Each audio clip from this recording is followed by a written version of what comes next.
안녕하세요. 성경인물 산책 윤미진입니다. 오늘은 북이스라엘의 마지막 왕 호세아와 함께 동행해 보겠습니다. 하나님은 아합 가문을 멸절해 준 예후에게 4대까지 왕조를 잇게 해주시겠다는 말씀을 지키셨습니다. 예후 왕조의 마지막 왕 스가랴의 뒤를 이어 살룸, 므나헴, 부가히야, 베가가 서로 죽이고 반역하며 왕위에 오르고 마침내 엘라의 아들 호세아가 베가를 죽이고 왕이 되죠. 북이스라엘의 20명의 왕들은 이런 식으로 서로 반역하고 죽여 대신 왕의 자리를 앉음으로써 9개의 왕조가 생긴 겁니다. 호세아 역시 베가를 죽이고 왕의 자리에 앉았으니 선한 왕은 아니었겠죠. 그러나 그 이전의 북이스라엘의 왕들보다는 조금 나은 왕이었습니다. 이 당시 아수르의 왕은 디글랏 빌레셀이 죽고 그의 아들 살마네셀이 왕위에 오를 때였죠.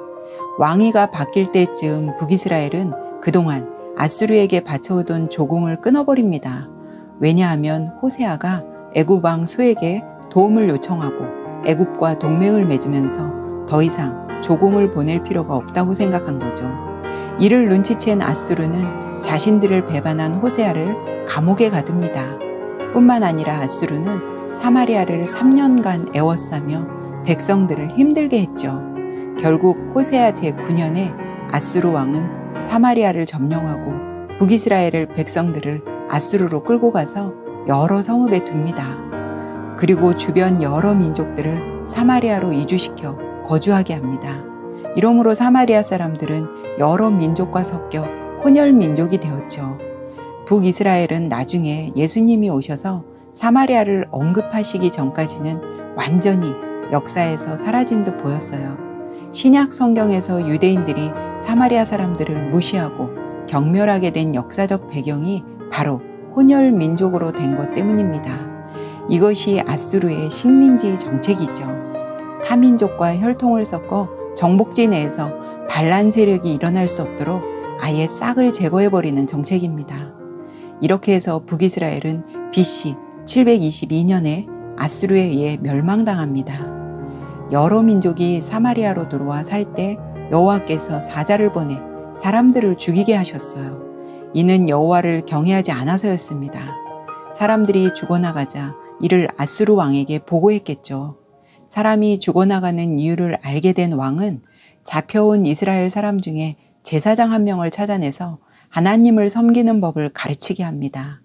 사로잡혀간 제사장은 베델에 살면서 그들에게 어떻게 여호와를 경외하고 하나님의 법을 어떻게 지켜야 할지를 가르칩니다. 온전히 하나님을 경외하지 않은 사람들은 하나님도 섬기고 각자 자신들이 섬기던 신상들을 만들어 함께 섬기는 혼합 종교 행위를 한 것이죠. 사마리아, 즉 북이스라엘이 멸망하게 된 것은 끝까지 하나님을 찾지 않고 이방신들을 섬기며 악행을 저지르고 불의를 자행했기 때문이죠.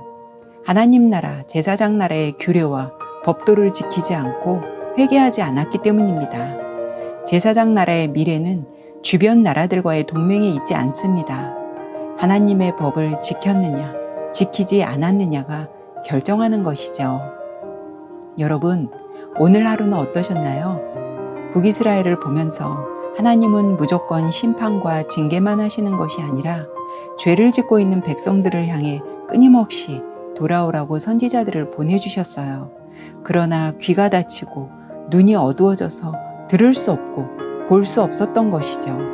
선지자들의 경고를 전혀 듣지 않고 무시해버린 겁니다.